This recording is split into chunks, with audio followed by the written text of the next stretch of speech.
Olá pessoal, eu sou o Leon, eu faço bastante coisa aqui na internet, mas hoje eu estou aqui para falar de filmes injustiçados. A Bolha é um filme de terror e ficção científica de 1958 dirigido por esse cara aqui que eu não sei dizer o nome. E ele é estrelado pelo ator Steve McQueen, que ele tem uma carreira muito grande por essa época, 50, 60, 70, mas a única informação relevante dele atualmente é que ele é uma das inspirações pro nome do Relâmpago McQueen. Como é um filme de terror lançado na época do terror atômico do cinema, a história dele é bem genérica. Basicamente, um meteoro cai na Terra contendo uma criatura, nesse caso uma gosma alienígena ácida. Aí os adolescentes Relâmpago McQueen e a namorada dele tentam avisar para as pessoas que isso está acontecendo, só que ninguém acredita neles. Aí eles percebem que a bolha tem fraqueza ao frio e conseguem derrotar ela com um monte de extintores de incêndio no final do filme. Aí o filme deixa aquela dúvida, o que será que vai acontecer com a bolha? Será que o perigo realmente foi destruído?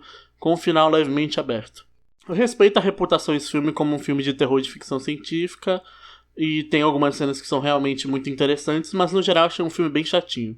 Vocês podem comentar, mas é porque é um filme antigo, ele realmente não vai ser tão bem feito, ou vai ser muito legal. Mas não, 4 anos antes desse filme saiu Godzilla e saiu Demo Mundo em Perigo, 2 filmes de monstro gigante muito bons. Enquanto o primeiro Godzilla e o próprio Demo tinham efeitos melhores, personagens mais interessantes e uma trama que se desenrolava muito rápido, 90% de A Bolha é só um cenário de noite escuro que não dá pra ver nada, personagens que não são desenvolvidos o suficiente pra você se importar com eles, e um monstro que é meio desengonçado, os efeitos não funcionam muito bem. Inclusive, esse filme eu creio que foi limitado bastante pela época. Como eram os anos 50, os filmes de terror não eram tão violentos como hoje em dia. Então fazer a história de um vilão que derrete as vítimas dele ia ser muito censurado nessa época. E é por isso que eu vejo que esse vilão não tem tanto potencial nesse filme aqui. Então, pra A Bolha, eu dou a nota 6 de 10. É um filme que tem sua importância e tem suas cenas icônicas, tipo a cena do cinema, mas eu não recomendo tanto ele porque ele pode ser um filme muito chato e cansativo às vezes. E é por isso que esse vídeo não é uma análise sobre A Bolha, e sim sobre seu remake A Bolha Assassina, de 1988, dirigido por Chuck Russell. A Bolha Assassina faz parte de uma trilogia, entre aspas, que os fãs criaram para poder agrupar esses 3 filmes clássicos do terror que têm elementos muito parecidos. São eles O Enigma de Outro Mundo, de John Carpenter, remake de O Monstro do Ártico, A Mosca, de David Cronenberg, que é o remake de A Mosca da Cabeça Branca, e é claro, o foco desse vídeo, A Bolha Assassina, de Chuck Russell, que é remake de A Bolha. Os 3 são classificados nesse grupo porque eles têm 3 elementos em comum. Eles são remakes de filmes dos anos 50, que são clássicos do terror, os 3 mudam bastante da história original, e a parte principal, os efeitos deles são focados em horror corporal. Só você comparar o primeiro filme da trilogia, O Enigma de Outro Mundo, com o filme original, O Monstro do Ártico. Por conta de orçamento e creio que problema com violência, essas coisas, a parte do alienígena mudando de forma e se transformando em membros da equipe foi completamente retirada do filme original. Então, quando o John Carpenter resolveu readaptar a história, ele trouxe esse elemento de volta com esse elemento de horror corporal. Com um adendo de que iam ter mais efeitos de sangue, efeitos de o alienígena se transformando em várias criaturas. E é exatamente isso que A Bolha Assassina faz. Não só ele é muito mais violento que o filme original, como ele muda bastante da história e ele pega pouquíssima coisa do filme original, na verdade. Eu juro, do filme original ele só pega tipo uns arquétipos de personagens, umas cenas pra fazer homenagem, e a própria criatura, que nesse filme também é bem diferente. Então não só ele é diferente o suficiente do original, como ele criou uma imagem própria. Mas esse filme não ficou tão popular como os 2 primeiros da trilogia, nunca gerou nenhuma continuação, nunca gerou nenhuma franquia, mas mesmo sendo um fracasso de bilheteria, esse filme se encontrou de verdade foi na televisão e na venda de fitas VHS, o que fez ele virar um clássico cult do terror entre pessoas que curtem o gênero. Mas ainda assim eu acho que é um filme muito injustiçado. E aqui no Brasil eu culpo principalmente a localização do título. Esse filme cai no mesmo buraco que filmes tipo O Ataque dos Vermes Malditos ou Christine e o Carro Assassino. São filmes que são realmente muito bons, só que ninguém vai assistir ele por conta que o título deixa o filme muito mais ridículo do que ele realmente é. Tipo, quando eu falo, assiste A Bolha Assassina, a primeira coisa que a pessoa pensa é aquele vilão do Bob Esponja. E tipo, quando eu vou falando que o filme é muito bom, a pessoa fica impressionada. Tipo, não julgo o livro pela capa, vai assistir. Nesse caso, não julgo o filme pelo título, mas vocês entendem. E o pior é que o filme não é ruim, ele tem notas bem positivas até, da crítica e do público. Mas infelizmente ele cai naquele limbo de filmes injustiçados que só são conhecidos por gente fanática por terror. Então, como eu tô elogiando bastante esse filme, é bom eu falar sobre o que ele se trata, né? Vamos pra análise. Diferente do filme original, que basicamente começa com um meteoro caindo na Terra, aqui ele desenvolve um pouco mais os personagens. Dentro desse jogo de futebol americano, já estamos apresentados 3 personagens que vão ser bem importantes durante o filme. Temos a nossa protagonista feminina, Meg Penny, que inclusive é um dos primeiros papéis do cinema da Shawnee Smith, a Amanda de Jogos Mortais. Ela é só uma líder de torcida e é basicamente isso que a gente sabe sobre ela no início do filme. Temos o Paul Taylor, nosso segundo protagonista, que é o arquétipo do atleta bonzinho. E intercalado com tudo isso, nós conhecemos Brian Flagg, o rebelde da cidade. Enquanto o jogo tá rolando, a gente vê ele treinando com a moto dele pra conseguir fazer um salto.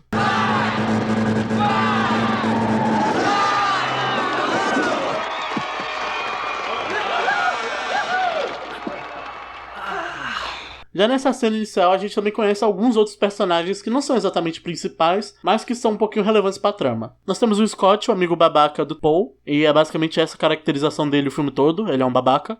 E também temos um casal não assumido nesse filme, o xerife Herbie e a garçonete Fran. Aqui o filme já estabelece muito bem esse clima de cidade pequena, como todo mundo se conhece. Inclusive a Fran menciona que depois do jogo todo mundo vai pra lanchonete, que lá tá meio calma por causa disso. E também como é uma cidade bem calma, onde não acontece tantas coisas interessantes. Aí a gente vai pra clássica cena de filmes de invasão alienígena. Um mendigo tá amassando umas latinhas pra poder vender depois, e ele vê um meteoro caindo por ali. Aí ele vai verificar o que aconteceu, só que antes da gente ver o que aconteceu, a gente é cortado pra mais uma cena de estabelecer personagens. O Paul e o Scott, eles vão pra farmácia da cidade porque o Scott vai ter um date e ele tá a fim de pegar uns preservativos pra fazer coisas que o horário não permite dizer. Nisso, enquanto o Scott tá falando com o farmacêutico, o padre da cidade acaba aparecendo, criando uma situação mega constrangedora. Quando o farmacêutico entrega os preservativos pro Scott, o Scott dá uma enrolada no padre pra ele pensar que é o Paul que tá pedindo. Eu podia tirar essa cena da review, mas vai ter um detalhezinho nela que é engraçado. Nisso a gente volta pro mendigo indo verificar o meteoro. Assim como o filme original, ele vai verificar com uma vareta, só que um pouco mais inteligente que o filme original, ele também leva um machado. Nisso ele acaba encontrando a gosma ácida, substância vilã do filme, que arrasta pelo galho e consegue consumir a mão dele. Só é nessa ceninha de alguns segundos essa bolha do remake consegue superar qualquer coisa que a moeba do filme original queria ser. Talvez tenha sido um problema de orçamento, problema da época, eu não sei, mas pra mim a bolha do filme original parece muito mais uma moeba que endureceu e ficou rígida, não consegue se mexer muito bem, do que essa gosma ácida assassina que se move pra qualquer lugar, que nem o remake. É um bicho que realmente parece mais vivo, tá ligado? Ele pulsa na mão do cara, ele realmente vai atacar ele. Enquanto no filme original, a maioria das cenas ela tá muito mais parada e quando ela se move é um jeito muito lento. Depois da bolha conseguir atacar o braço do mendigo, a gente corta pra casa da Meg. Lá a gente conhece o irmão dela e o amigo do irmão dela. E também a gente conhece a mãe da Meg. O Paul chega lá na casa da Meg pra conseguir levar ela pro date e ela resolve apresentar ele pra família dela. Então a mãe dela conhece o Paul e depois o pai, que é o farmacêutico que vendeu camisinha pro Scott achando que era pro Paul. Papai, quero que conheça meu amigo Paul.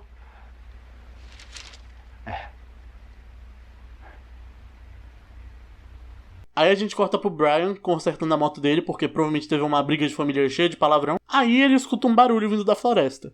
Um detalhe que não muda absolutamente nada nessa cena, mas eu acho um bom uso de fotografia, é que ele ilumina a floresta com o farol da moto. Não muda absolutamente nada, mas eu acho um detalhe legal. Então o barulho que estava acontecendo na verdade era um mendigo correndo de dor pela floresta porque a criatura tá derretendo o braço dele. Ele tenta arrancar o próprio braço para conseguir escapar da criatura, mas não dá muito certo e o Brian vai levar ele pro hospital. Aí o Paul e a Meg estão passando pela estrada até que eles quase atropelam o mendigo. O Paul e a Meg resolvem levar o mendigo pro hospital e eles levam o Brian também porque ele é o único que soube o que aconteceu com o cara. Nessa carona eles acabam chegando no pior hospital do mundo porque o velho tá com a mão derretendo, tem um bagulho esquisito na mão dele, parece um parasita. E a recepcionista, o enfermeiro, faz uma carinha de que ele tá com febre, bota ele na cama e passa. Então o Brian acaba indo embora, já que ninguém vai precisar de explicação ali. E o Paul e a Meg ficam esperando o senhor pra ver o que vai acontecer com ele. O Paul acaba oferecendo de buscar um refrigerante pra Meg, então ele vai lá na máquina pegar o refrigerante, só que ele percebe que tem alguma coisa muito errada acontecendo com o velho.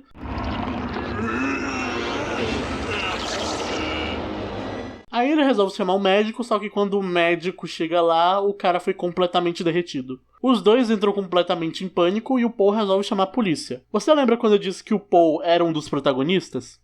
Então, eu menti. O Paul tá lá ligando pra polícia até que, ataque surpresa, a bolha tava atrás dele e ataca ele. A Meg escuta uns gritos e vai ver o que tá acontecendo com o Paul, só que ela chega tarde demais.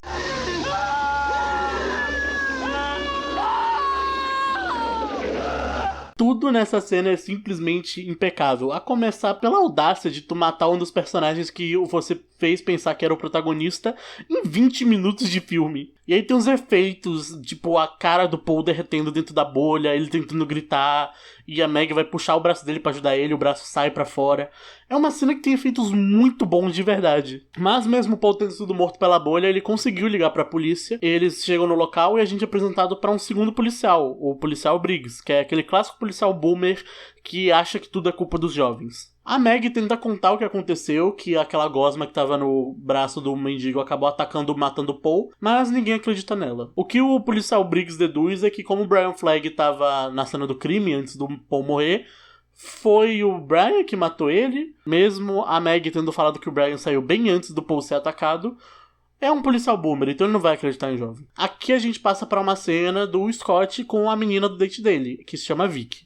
Ela não é apresentada, ela não é desenvolvida, ela só aparece. Ela é aquele clássico personagem de filme de terror que tá ali pra morrer. E o melhor de tudo é que tudo na cena tá estabelecendo o quanto o Scott é babaca. O cara tenta beijar a menina e quando ela tá claramente bêbada e cansada, ela tá quase dormindo ali. Mas só piora. Enquanto a gente vê a bolha se aproximando do carro, a gente vê ele indo pro porta-mala e descobre que ele tem um minibar ali atrás. E só pelo design de produção a gente já vê o quão babaca ele é. Ele prepara a bebida e bota um presentinho lá pra garota achar que ela é especial, quando na verdade ele tem uma caixa cheia desses. Ele tenta ter coisas íntimas com a Vicky enquanto ela tá desacordada, mas graças ao roteiro de filme de terror, os dois acabam sendo mortos. E ainda bem pros dois lados, porque o Scott morreu, isso já é um ponto positivo. E ainda bem pra Vicky, né, que não vai ter que conviver numa cidade onde tem um possível assediador. Quando ela volta pra casa, a Meg tá muito assustada, então a mãe dela resolve dar um remédio pra ela dormir. Ela não toma o remédio e foge de casa pra conseguir encontrar com o Brian e conseguir explicar o que aconteceu. O Brian tá na delegacia de polícia fazendo uma das melhores cenas do filme.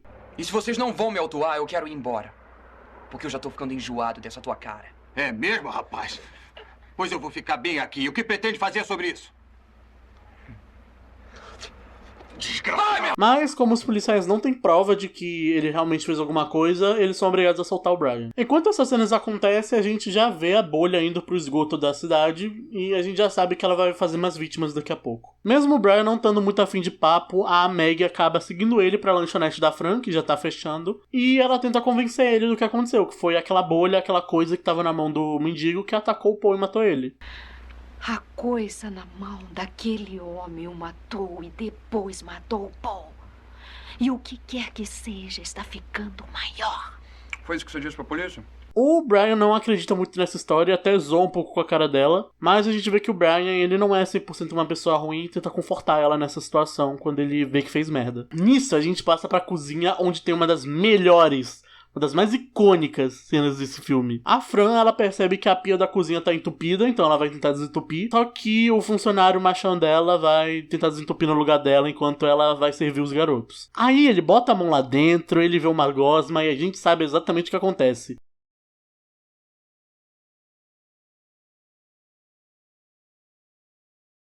A bolha consegue espremer o cara inteiro dentro do ralo da pia. A bolha emerge pra fora da pia e começa a ir atrás do Brian e da Meg, numa das cenas com um efeito que não envelheceu tão bem assim. Os dois se escondem no frigorífico da lanchonete, onde eles percebem que a bolha não se dá muito bem com frio, enquanto a Fran vai pro outro lado e escapa pela janela da lanchonete. Ela tenta ligar pro xerife, mas como a gente já viu mais cedo, ele tava indo pra um date que ela convidou ele na lanchonete quando a lanchonete fechasse. Então, naturalmente, a bolha ataca ela na cabine telefônica e a gente vê o rosto do policial derretido passando pelo vidro. E a Fran é outra que vai de vala. A bolha consegue quebrar a cabine telefônica e ataca ela lá dentro.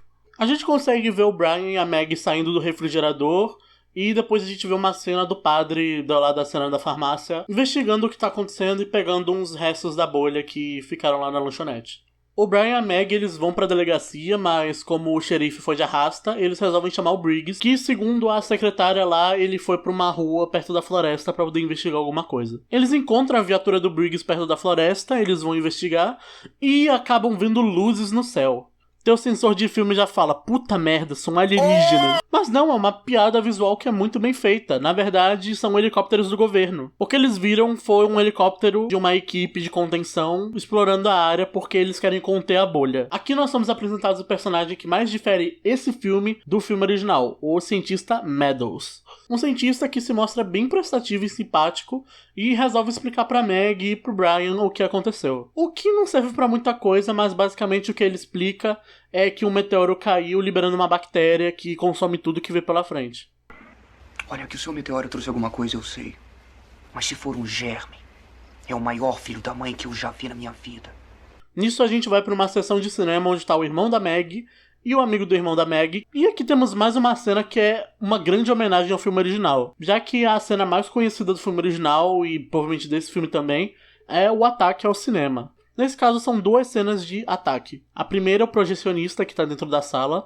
Ele vê que a ventilação não tá funcionando, então quando ele vai abrir o duto pra verificar, a bolha ataca ele. Aí o dono do cinema vai lá verificar o que tá acontecendo e também é atacado pela bolha numa cena que é muito grotesca. Agora a gente volta pros cientistas e o Dr. Meadows manda uma van levar nossos protagonistas pra cidade. O que eles estão fazendo é iniciando um plano de quarentena na prefeitura da cidade pra conseguir conter todo mundo da criatura. Mas o Brian não tá confiando muito nessa história do cientista e por isso ele acaba indo pra fora da van, enquanto a Meg volta pra cidade. Como eu disse, na cidade tá todo mundo sendo colocado em quarentena, mas quando a Meg chega lá, ela percebe que o irmão dela e o amigo do irmão dela ainda estão lá no cinema. Ela tenta falar pra um dos cientistas guardas que tem mais gente fora dali, tem gente fora da quarentena e que o irmão dela tá lá fora.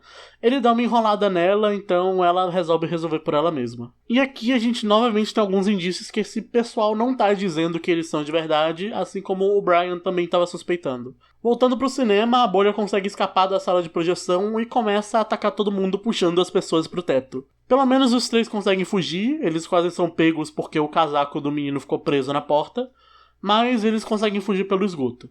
O Brian, enquanto ele foi buscar a moto dele lá no meio da floresta, ele resolve dar uma bisbilhotada nos cientistas e descobre a origem verdadeira da criatura e o fato daqueles cientistas estarem ali. Aqui nos é revelado que, na verdade, a criatura não é um ser alienígena. Inclusive, o que caiu na Terra não foi um meteoro, na verdade foi um satélite que o Dr. Meadows colocou em órbita para conseguir meio que se livrar da criatura. Mas o fato dele ser obcecado por essa própria criação dele acaba tornando ele um dos vilões do filme. Mesmo o assistente dele falando que a bolha tá pelo menos 1000 vezes maior do que ela era e que em pouco tempo ela pode consumir o país inteiro, ele decide que não importa, ele pode sacrificar o quanto de vidas for só pra conseguir capturar esse bicho. Eles recebem um depoimento do irmão do amigo do irmão da Meg, que diz que os meninos estão no esgoto e que a bolha tá junto com eles. Nessa cena, a gente vê o quão horrível o Dr. Meadows é de verdade. Porque o plano deles é fechar o esgoto pra conter a bolha. Então quando ele descobre que tem civis lá dentro, ele não quer saber. Ele diz que os civis são descartáveis. Vamos prendê-lo lá embaixo. Eu quero o organismo vivo. E quanto aos civis?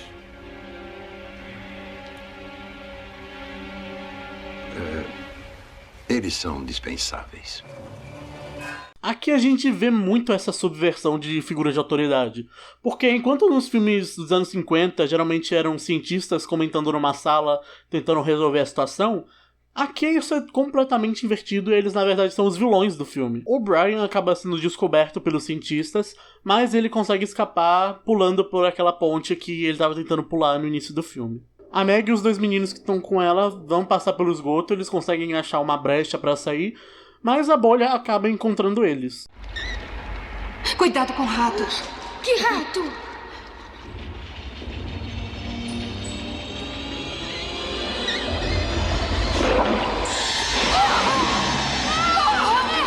A Meg consegue subir o irmão dela pela vala do esgoto, mas o amigo dele não tem tanta sorte. A Meg tenta subir, mas quando ela tá quase sendo devorada pela criatura, uns cientistas do time do Meadows acabam distraindo a bolha e a Meg consegue escapar. Enquanto a Meg tá escapando pelo esgoto, ela encontra o Brian, que tinha se escondido pelo esgoto também na hora da perseguição. E eles conseguem escapar da bolha fazendo uma manobra lá por cima dela, mas a moto do Brian acaba indo de base também. Não pela bolha, ela só caiu e se arrebentou toda. Eles encontram um dos cientistas levemente ferido, então os outros dois também foram de vala. Ele mostra uma das saídas, mas o Meadows, pra não deixar a bolha escapar, ele tranca os três lá embaixo. Por uma pequena coincidência, o cientista que tava lá embaixo com ele chama Bazooka, então o Brian, doido que ele só explode a entrada do esgoto mesmo. E o Brian consegue meio que expor o Meadows dizendo como ele é babaca. Escuta aqui, Briggs! Para pra pensar! Você acha que um exército de caras com roupas de plástico aparece toda vez que cai um meteoro? Atire nele. É uma ordem direta. Por que você acha que eles chegaram aqui tão rápido? Mas o Meadows não tem muito tempo de se explicar porque a bolha ataca e mata ele, numa cena que eu acho muito boa também.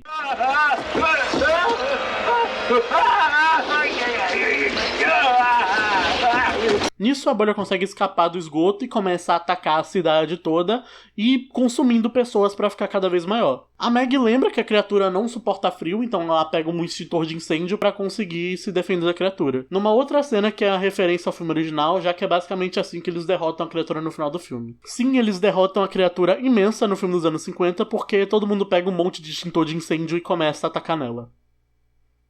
Eu já falei que esse filme é estranho. Todo o pessoal da cidade consegue se abrigar na prefeitura, mas a bolha tenta entrar a todo custo. Os extintores de incêndio ficam esgotados, e quando o policial Briggs tenta barricar uma das portas, ele também acaba sendo morto pela criatura.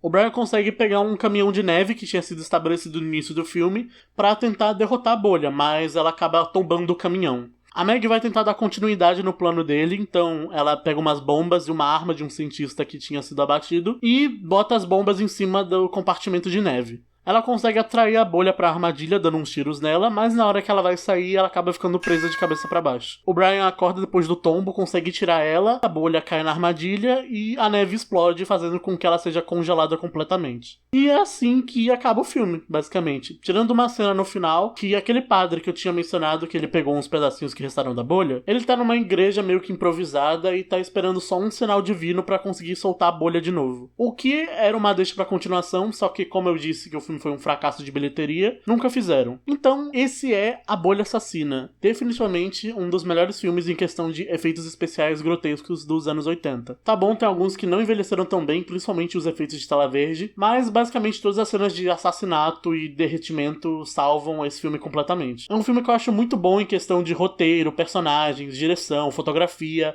e até trilha sonora, mas o maior mérito dele é com certeza nessa questão de efeitos especiais que não deixa a desejar em nenhum momento. E também é muito mérito desse filme por criar uma boa parte da mitologia dessa criatura, já que no filme original a gente praticamente não vê ela atacando. Aqui você consegue perceber que a bolha é um ser vivo, apesar de ele não ter uma forma própria. Ele é um negócio gosmento que derrete tudo que vê pela frente e é extremamente perigoso, por isso que é uma criatura que funciona pra esse filme. E no geral é um filme que eu acho que não envelheceu nada, é uma recomendação super positiva. E é por isso que eu acho que esse filme é tão injustiçado, porque ele é muito bem feito. Então, pra Bolha Assassina, eu vou dar uma nota 9 de 10. É isso, gente, eu vou ficando por aqui, até a próxima.